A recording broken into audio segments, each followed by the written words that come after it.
चल रहे किसान बिल को लेकर के प्रधान आंदोलन को प्रधानमंत्री ने कल विराम दे दिया। विराम ऐसे कि तीनों बिल को अप्रत्याशित तरीके से प्रधानमंत्री ने वापस ले लिया और वापस लेने की घोषणा करने के साथ ही उन्होंने यह भी घोषित कर दिया कि आगामी 29 तारीख से जो लोकसभा का सत्र चलने वाला है, संसद का सत्र चलने वाला है, उसमें पूरी प्रक्रिया के साथ इसे वापस ले लिया जाएगा। जो समय प्रधानमंत्री ने इस बिल को वापस लेने का घोषित किया, उस समय को लेकर के कई तरह के आकलन लगाए जा रहे हैं। कुछ लोगों का कहना है कि यह आगामी 5 राज्यों में जो चुनाव है उसके मद्देनज़र प्रधानमंत्री ने यह निर्णय लिया है। कुछ लोगों का ये कहना है कि प्रधानमंत्री ने स्वतः ही ये संज्ञान लिया, किसानों की परेशानियों को देखा और इसके पीछे कई ऐसे एजेंडे भी थे जिसको प्रधानमंत्री नरेंद्र मोदी विराम देना चाहते थे। आज हमारे साथ हैं उत्तर पश्चिमी जिला प्रवक्ता विकास भारद्वाज जी। इनसे बात करते हैं कि ये अप्रत्याशित तरीके से प्रधानमंत्री ने जो निर्णय लिया है उसके पीछे का क्या वजह हो सकता है। क्या यह चुनावी वजह है या फिर इसके पीछे कुछ और वजह है। विकास जी, सबसे पहले तो बहुत बहुत स्वागत है आपका। आपको क्या लगता है, जिस तरीके से प्रधानमंत्री ने कल अचानक से ही देश को संबोधित करते हुए तीनों बिल को वापस लिया है और लोगों का जो आरोप है कि यह एक राजनीतिक या चुनावी घोषणा है, चुनाव की वजह से लिए थे ताकि बीजेपी हार रही थी 5 राज्यों में, आपको क्या लगता है कि प्रधानमंत्री ने ये निर्णय कैसे? देखिए, सबसे पहले तो मैं आपसे पूछना चाहूँगा, किस एग्जिट पोल के आधार पे या किस आधार पे आप ये कहना चाह रहे हैं कि 5 राज्यों में भाजपा हार रही है। एक मैं आपको बात बताना चाहूँगा कि जब से 2020 में जब ये कानून आया था तो उसके बाद से और अभी तक लगभग 53 चुनाव हो चुके हैं। उसमें उपचुनाव भी हैं और विधानसभा चुनाव भी हैं, लोकसभा के चुनाव भी हैं, उपचुनाव समेत सब कुछ लगा के लगभग 53 चुनाव हो चुके हैं। उन 53 चुनाव में जहाँ पे बंगाल में जहाँ सिर्फ हमारी 17-18 सीटें होती थी, वहाँ अगर हम 70 प्लस 80 प्लस अगर गए हैं तो वो किसान बिल आने के बाद गए हैं। असम में हमने सरकार बनाई है और भी स्टेटों में हमने सरकार बनाई है और आप पूरे 53 के 53 अगर चुनाव की बात करेंगे, सारे चुनाव में भाजपा ही सबसे बड़ी पार्टी बन के उभरी है।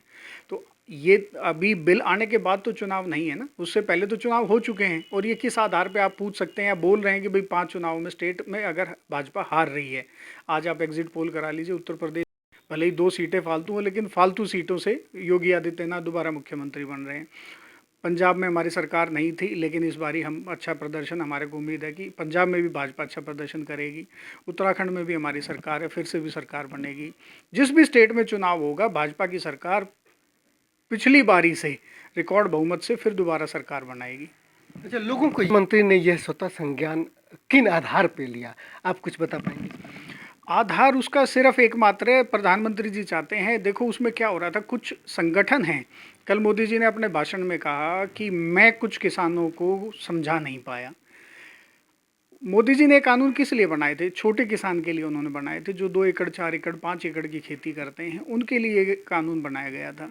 लेकिन बड़े बड़े जितने भी किसान थे उनको तो पहले भी कुछ फ़र्क नहीं पड़ता था, आगे भी कुछ फ़र्क नहीं पड़ेगा। इन किसान आंदोलन का जो ये संगठन जिनको चला रहे थे, वो संगठन जानबूझकर समझना नहीं चाहते थे।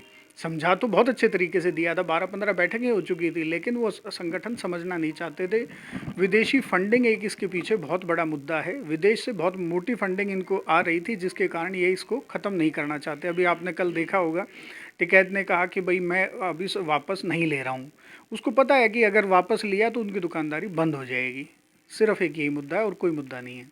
तो किसानों को लेकर के अभी मंत्री हो, हर किसी ने किसानों को लेकर के, किसी ने आतंकवादी कहा, किसी ने किसानों को खालिस्तानी कहा और पता नहीं क्या क्या बहुत सारी बातें बोली गई। अब जो है भारतीय जनता पार्टी उन किसानों को जो आरोप लगाए गए, जो बताए गए, क्या वो इसको मान्यता देने के बाद वो एक प्रमाण पत्र नहीं कहा जा सकता कि हाँ ठीक है, जिसको आतंकवादी या खालिस्तानी बोला गया फिर उन्हीं की जो मांग थे उसको मान लिया गया? नहीं, ये उनकी मांग नहीं थी। ये तो मोदी जी, मैं आपसे एक सवाल पूछता हूँ कि आपने कहा कि खालिस्तानी कहा गया था। अगर उसी मंच से खालिस्तान जिंदाबाद का नारा लग रहा है तो क्या वो खालिस्तानी नहीं है? अगर वहीं उसी मंच के नज़दीक 10 मीटर 15 मीटर के दूरी के अंदर अंदर किसी व्यक्ति के हाथ काट दिए जाते हैं और उसको फांसी पर लटका दिया जाता है, तो क्या वो ये कृत्य आतंकवादी से कम नहीं है? तो मैं आपसे पूछता हूं कि अगर ये कृत्य जिस व्यक्ति ने किए हैं तो वो आतंकवादी और खालिस्तानी जिंदाबाद के नारे लग रहे हैं, इसके पीछे मोदी जी के भाषण में कल आपने एक वाक्य पे बनाए थे, और देश हित में मैं इन बिलों को वापस ले रहा हूँ। देश हित कैसे है ये आने वाले समय में आपको पता चलेगा। एक बहुत बड़ा षड्यंत्र देश पे होने वाला था, चल रहा था, उसको रोकने के लिए मोदी जी ने ये काम किया है। एक सिख समुदाय को टारगेट किया जा रहा था। सिख समुदाय को टारगेट कैसे किया जा रहा था? कम्युनिस्टों के जरिए और कि माइनॉरिटीज़ के जरिए सिख समुदाय को कन्वर्ट किया जा रहा था, उनको क्रिश्चियन में और मुस्लिम धर्म में कन्वर्ट कराया जा रहा था। तो सिख एक बहुत सॉफ्ट टारगेट करके सिखों को कन्वर्ट करने से बचाने के लिए मोदी जी ने ये काम किया है, और षड्यंत्र को रोकने के लिए बहुत बड़ा षड्यंत्र जो आने वाले समय में आप सबको पता चलेगा, उसको रोकने के लिए मोदी जी ने ये काम किया। एक मैसेज डिस्प्ले हो रहा है, वो चाहे आम आदमी पार्टी हो दिल्ली की या फिर कांग्रेस की ओर से, कि इस बिल को वापस करने में आम आदमी पार्टी या कांग्रेस ने महत्वपूर्ण भूमिका नहीं, इन्होंने आंदोलन में महत्वपूर्ण भूमिका निभाई। क्या आपको लगता है कि किसानों ने जिस तरीके से राजनीतिक दलों को अपने से अलग रखने की कोशिश की, बावजूद इसके जो विपक्षी राजनीतिक दल हैं वो इसको वापस लेने में अपनी श्रेय लेने में होड़ लगा रहे हैं, तो इसकी एक महत्वपूर्ण भूमिका रही इस राजनीति को हवा देने में? हाँ, बिल्कुल महत्वपूर्ण भूमिका रही है। किसान बिल, आप अगर अरविंद केजरीवाल के अगर कोई पुराने इंटरव्यू उठाएंगे, मैं आपको वीडियो भी एक शेयर कर दूंगा, उसमें आप देखेंगे कि खुद अरविंद केजरीवाल ने बोला था कि किसान बिल आने चाहिए, और इन किसान बिलों को किसान हितैषी बताया था। यही बात अगर आप कांग्रेस की करोगे तो कांग्रेस ने भी आज से 4 साल 5 साल पहले जब मनमोहन सिंह प्रधानमंत्री होते थे तब कांग्रेस ने भी कहा था कि किसान के हित में ये ऐसे ऐसे बिल बनने चाहिए। वो बिल खाका तैयार किया हुआ कांग्रेस का था, लेकिन लागू मोदी जी ने कर दिया, इसलिए विपक्ष को और कांग्रेस को, आम आदमी पार्टी को तकलीफ थी। अगर यही काम कांग्रेस ने किया होता तो किसी को भी तकलीफ नहीं थी। अच्छा, एक सवाल की बात, ये सवाल और पहले होनी चाहिए थे, और ये 1 साल के बाद इस दौरान जो है लगभग 700 किसानों की मौत हो चुकी है। अगर यह घोषणा वापस लेनी ही थी, सरकार के पास अपने सारे तंत्र भी थे, तो अगर सरकार इसको वापस पहले ले ली होती तो वो 700 लोगों की मौत नहीं हुई होती, और किसानों ने जो तकलीफ़ या जो परेशानी झेली है वो आज नहीं हुआ होता। इसका कंपनसेट जो है वो भारतीय जनता पार्टी की सरकार कैसे करेगी? देखिए, उसका कंपनसेट तो किसी की अगर जान गई है तो उसका कंपनसेट कोई कर भी नहीं सकता। लेकिन हाँ, अगर इसके पीछे अगर कोई षड्यंत्रकारी ताकतें हैं तो उसको कंपनसेट मेरे को लगता है करना भी नहीं चाहिए। अगर ये लोकतांत्रिक तरीके से होता तो जान किसी की जा भी नहीं सकती थी। लोकतांत्रिक तरीके से नहीं था। अब आप लाल किले पे जाके चढ़ जाएंगे, झंडे को आप उतारेंगे, अगर वहाँ चढ़ते उतरते किसी को चोट लग जाएगी।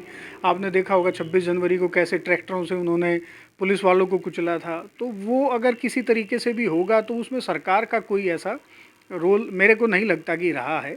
बाकी ये विषय है सरकार का, आगे देखते हैं क्या होता है क्या नहीं होता है। अंतिम को लगता है कि इस निर्णय से जो आगामी चुनाव है 5 राज्यों में, उससे भारतीय जनता पार्टी को उसमें फ़ायदा मिलेगा? भारतीय जनता पार्टी 5 राज्यों में चुनाव जीतेगी और 5 राज्यों में सरकार बनेगी भाजपा की। ये आज हम आपको चैलेंज से बता रहा हूँ। और पहले भी इस संगठन से कुछ फ़र्क नहीं पड़ रहा था, क्योंकि जो एक्चुअल वोटर है या जो इस देश की जनता है वो समझ चुकी है कि ये संगठन सिर्फ अपने फ़ायदे के लिए बैठे हुए हैं, बाकी इनका किसानों से कोई लेना देना नहीं है। आप गांव में चले जाओ, छोटे छोटे किसानों से अगर आप इंटरव्यू लोगे, उनसे आप बात करोगे तो आपको पता चलेगा सब ये मक्कारी के कारण बैठे हुए हैं। सबको विदेशी फंडिंग हो रही है, सिर्फ उसलिए बैठे हुए हैं। इनकी दुकानदारी अब मोदी जी ने बंद कर दी, बेरोजगार हो गए हैं। अब आप देखना आगे क्या होता है। ठीक है। दास भारद्वाज जो बता रहे थे कि कहीं ना कहीं इस आंदोलन के पीछे एक विदेशी फंडिंग थी, जिसकी वजह से भी प्रधानमंत्री ने इसको वापस लिया है। और प्रधानमंत्री ने अपने बयान में ये बात कहा था कि कुछ किसानों को मना नहीं पाए और देश हित में ये बिल वापस ले रहे हैं। इसका स्पष्ट सा मैसेज यही है कि बिल जो है वह सिर्फ किसानों के लिए ही नहीं बल्कि देश हित को ध्यान में रखा गया, और वह देश हित क्या है यह तो आगे पता चलेगा। फिलहाल जो है बिल वापस होने की घोषणा हो चुकी है। किसान अभी भी धरने पर बैठे हैं, और इस सदन जैसे ही ये संसद का सत्र शुरू होगा उसमें जो प्रक्रिया अपनाई जाएगी, तब देखते हैं कि क्या किसान उस बिल वापस होने के बाद धरने पर से उठते हैं, या फिर जो एक नई मांग है कि एमएसपी को लेकर के सरकार नया कानून लाए, नया बिल लेके आए, उस एमएसपी को लेकर के ये धरना भी